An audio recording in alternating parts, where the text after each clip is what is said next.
Halo teman-teman semua, Argakudo is here. Kembali lagi di sesi kita membahas Ultra Galaxy Fight di episode Konspirasi. Dan di episode kali ini adalah episode ke-9 yang mana menandakan bahwa series ini sudah semakin dekat ke akhir teman-teman ya. Yang mana episode ke-10 atau ke-11, 10 kayaknya, 10 bakal terakhir gitu ya teman-teman ya. Jadi langsung aja kita akan membahas plotnya terlebih dahulu supaya gak banyak basa-basi dan gak buang-buang waktu karena banyak banget yang mau gue bahas di sini. Oke, let's go. Jadi di sini kita dikasih lihat bahwa Ultraman 80 dan juga Yulian beserta para Ultra lainnya sedang menuju ke planet Kanon.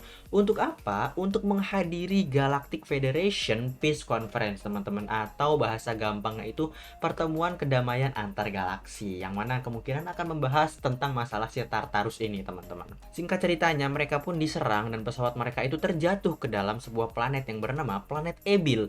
Yang mana kelihatannya klimaks dari series Ultra Galaxy Fight di Absolute Conspiracy ini akan terjadi di planet Ebil ya teman-teman ya, karena udah mau akhir ya, pasti akhirnya disitulah kira-kira ya.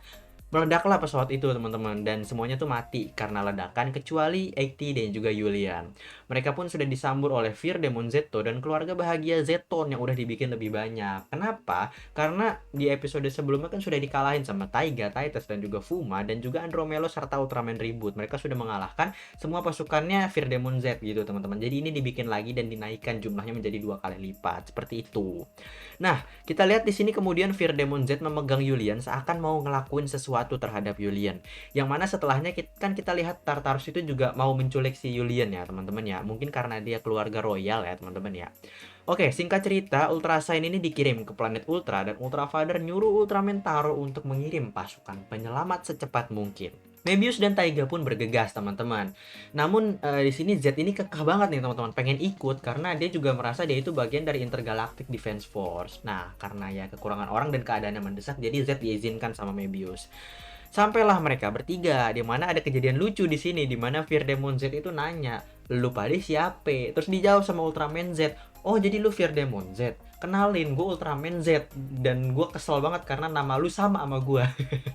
Ya karena pronunciation-nya kan sama, Fear Demon Zetto sama Ultraman Zetto, sama-sama Zetto gitu teman-teman. Kemudian gelutlah mereka, di mana di sini Mebius itu terlihat sangat menguasai medan perang dengan baik. Dia bisa menghadapi 4 Zeton sekaligus sambil memprioritaskan keselamatan Ekti dan juga Yulian. Di sini bisa dikasih lihat bahwa Mebius itu menggunakan Mebium Shuto dan juga Mebium Blade secara bersamaan. Jadi pas dia menggunakan Mebium Shoot, Blade-nya itu nggak perlu ditarik lagi, jadi ya gaskan lagi gitu ya. Nah, selanjutnya sampai Mebius pun berubah menjadi form favorit gua, yaitu Burning Brave. Asik. Dan akhirnya bersama dengan Ekti, Mebius itu menggunakan Mebium Barstow dan Ekti menggunakan Cesium Kosen, teman-teman. Ya karena aku senang banget di sini karena mereka itu sekedar ya udah nembak-nembak aja, nggak perlu nyebutin nama serangan yang kayak New Generation gitu.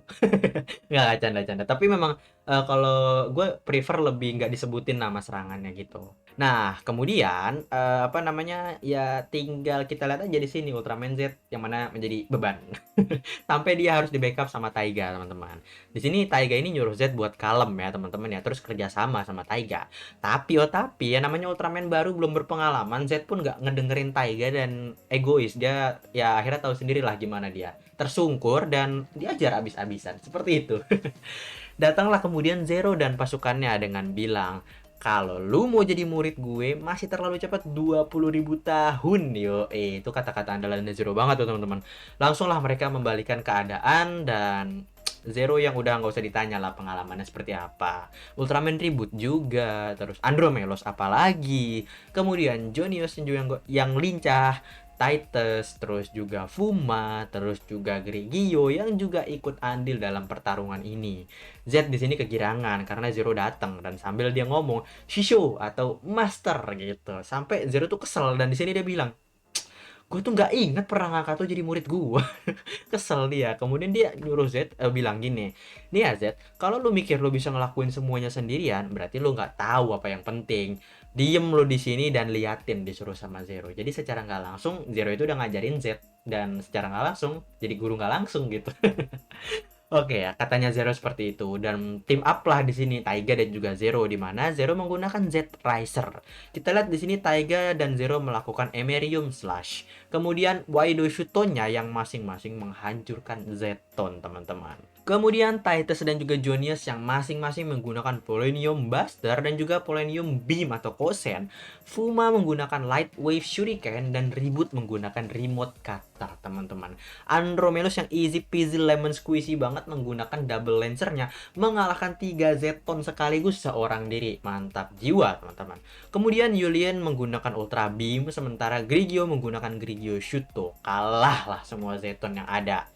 Ultraman Z yang terkesima pun bilang, jadi ini kekuatan para Ultraman, saling mempercayai ikatan satu sama lain. Kekuatan para duta cahaya. Jadi istilah Ambassador of Light atau duta cahaya ini masih dipakai, dan ini bukan istilah kuno yang mana kan ini dipakai pas zaman-zaman Ultraman Taro sama Toregia. Ini pernah dijelasin juga kan di episode ketiga kalau nggak salah, apa 4 gitu. Jadi masih dipakai sampai sekarang. Sampai pada akhirnya Tartarus pun nongol dan ngejatuhin Grigio sampai tersungkur. Lalu dia ngambil Yulian buat dibawa ke The Kingdom. Zero pun bilang, nggak akan gue biarin lu. Berubahlah dia menjadi Ultimate Shining Ultraman Zero. Ada yang bilang nih, dia berubah kayak gitu menjadi Super Saiyan karena Grigio dilukai. Akhirnya Zero pun beraksi. Yoi. Langsung lah tuh dia duel sama Tartarus, teman-teman. Mungkin juga si Zero kesel sama Tartarus gara-gara waktu dia lagi berantem sama Toregia dan juga Bella tuh digangguin, mungkin aja gitu.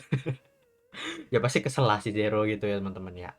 Lalu buat kalian yang ngira si Zero ini didorong sama Tartarus ke ke portal atau ke The Kingdom, justru sebaliknya. Zero yang narik si Tartarus ke dalam The Kingdom, ke kandangnya si Tartarus sendiri. Berani banget emang si Zero ya, teman-teman ya. Dan ceritanya bersambung. Langsung aja kita masuk sesi bahas-bahas.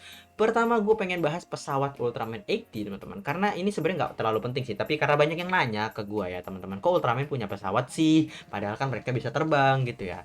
Sebenarnya pun udah dijelasin di video, ada keterangannya bahwa itu adalah pesawat untuk royal atau keluarga kerajaan yang mana punya kasta tinggi di planet Ultra, istilahnya gitu.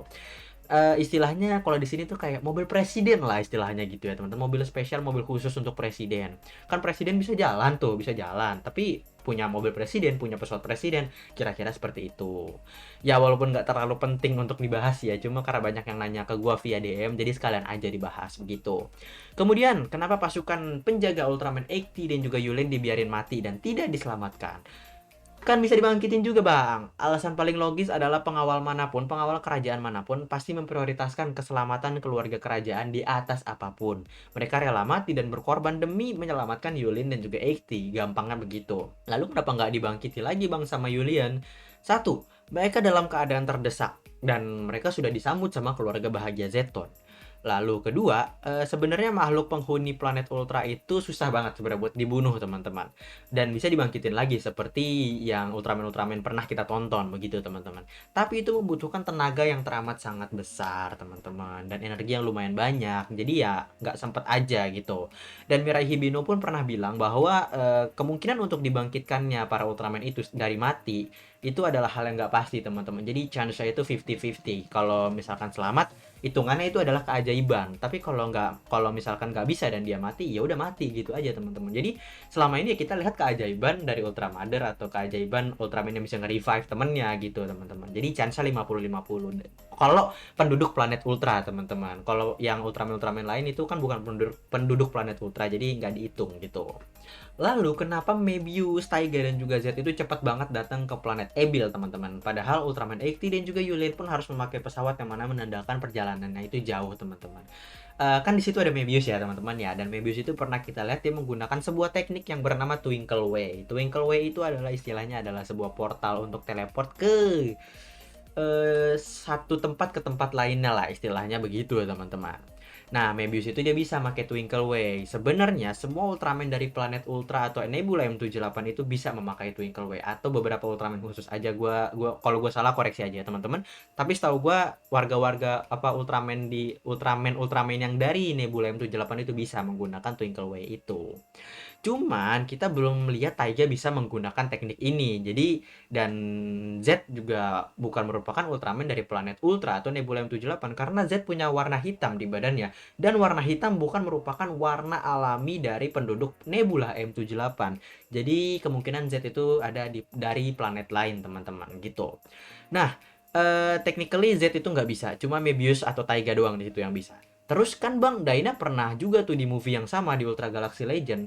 Setahu gua, menurut sumber, Daina itu dikasih kemampuan untuk bisa menggunakan Twinkle Way sama Zofi, teman-teman. Jadi bisa dibilang Daina itu merupakan satu-satunya Ultraman yang bukan dari Nebula M78 yang bisa menggunakan teknik Twinkle Way itu, teman-teman. Jadi itu kemampuan khusus Ultraman dari planet Ultra. Kemudian, kenapa Z menjadi beban di sini ya, teman-teman ya? Alasannya simple, karena series Ultra Galaxy Fight di Absolute Conspiracy ini mengambil setting sebelum series Ultraman Z. Makanya Z itu nggak punya form, terus juga dia masih cupu, terus juga nggak ada Beliarok dan juga lain-lain. Tapi ya, ini positif buat Ultraman Z menurut gua, karena dia masih dalam masa latihan dan udah diikutin ke peperangan yang besar seperti ini gitu. Di sini pun Z akhirnya belajar pentingnya ikatan dan mempercayai partnernya. Yang mana selama series Ultraman Z berlangsung, dia belajar untuk menguatkan ikatannya dengan Haruki dan akhirnya berhasil. Sampai dia bisa menggunakan form defaultnya tanpa menggunakan fusion gitu. Jadi karakter developmentnya Z itu berhasil gue bilang. Kemudian Z Riser yang dipakai sama Zero, aslinya nih ya teman-teman, Z Riser itu dibikin sama Hikari untuk menjadi senjata para Ultraman untuk menghadapi monster, teman-teman. Cuman karena keadaan waktu itu lagi mendesak dengan keadaan Devil Splinter yang tersebar di segala penjuru galaksi, akhirnya Hikari pun apa ya istilahnya, deadline-nya tuh cepet gitu dan dia memerlukan subject test, yang mana Zero akhirnya menamakan alat itu Z Riser yang diambil dari nama Ultraman Z sendiri gitu. Yang ini menjadi alasan kenapa Zero itu ngelemparin Z Riser beserta medal kepada Ultraman Z di episode satunya. Ya karena memang Zero sudah punya dari sebelum series Ultraman Z, seperti itu. Lalu nih teman-teman, kenapa kok Ultraman Taiga itu serangannya bisa sama Ultraman Zero? Kayak Taiga Merium Slash, terus juga Kaido Taiga Shuto. Alasannya simple, karena Taiga pernah dikasih kekuatan sama Zero berupa Plasma Zero Leto, teman-teman. Yang mana di seriesnya Taiga juga pernah pakai kok dua teknik ini, kalau kalian lupa ya teman-teman ya. Sekalipun Taiga nggak sama Hiroyuki lagi yang pakai Plasma Zero Light-nya, gua rasa Taiga juga bisa sih pakai Plasma Zero Light tanpa Haruki lagi kan. Hiroyuki, sorry. Tanpa ada Hiroyuki gitu, harusnya bisa teman-teman. Dan yang terakhir tentang Ultimate Shining Zero nih teman-teman. Sebenarnya nggak banyak sih yang bisa gue bilang. Zero ini ya emang udah OP teman-teman. Dan pengalamannya tuh udah banyak, udah berkelana ke berbagai universe, udah bertemu berbagai Ultraman, serta melawan berbagai macam monster juga. Jadi gue nggak heran kalau dia bisa pakai form Ultimate Shining ini teman-teman ya. Ya secara itu semua adalah formnya Ultraman Zero sendiri gitu. Jadi ya dia cuma gabungin form Ultimate sama form Shining, menggunakan form Shining dengan ditambah Ultimate Aegis ya. Itu semua formnya dia dan dia berhak untuk makainya gitu. Dan ya gak usah ditanya lah ya, anak emas Suburaya ini sudah OP lah ya teman-teman ya. Tapi ya yang gue kurang suka di sini kenapa Zero yang ditonjolin. Padahal banyak Ultraman lain gitu ya. Padahal ada Mebius juga, terus juga ada Taiga dan juga ada Z malah. Kenapa tidak ditunjukin dan justru Zero lagi yang dikasih power up? Kenapa harus selalu Zero gitu loh teman-teman ya? Mungkin itu aja sih ya teman-teman ya. Jadi tinggal kita tunggu aja pertarungan Ultraman Zero di dalam The Kingdom ini gimana dengan Tartarus. Apakah Zero menang ataukah Zero akan mati ya? Kalau mati ya sayang banget, itu form udah OP banget, udah menjadi mode Super Saiyan itu. Tapi ya gue yakin Zero pasti menang di The Kingdom ini. Oke? Jadi yang belum keluar adalah Toregia dan juga Belial teman-teman. Karena kita lihat di scene opening atau ending ada mereka yang di dalam planet Ebil juga gitu. Jadi kita tunggu saja episode ke-10 di minggu depan. Oke, jadi sekian dari gua Arga Kudo. See you in my next video. Stay cool, keep calm, love and peace. Cheerio. Ciao.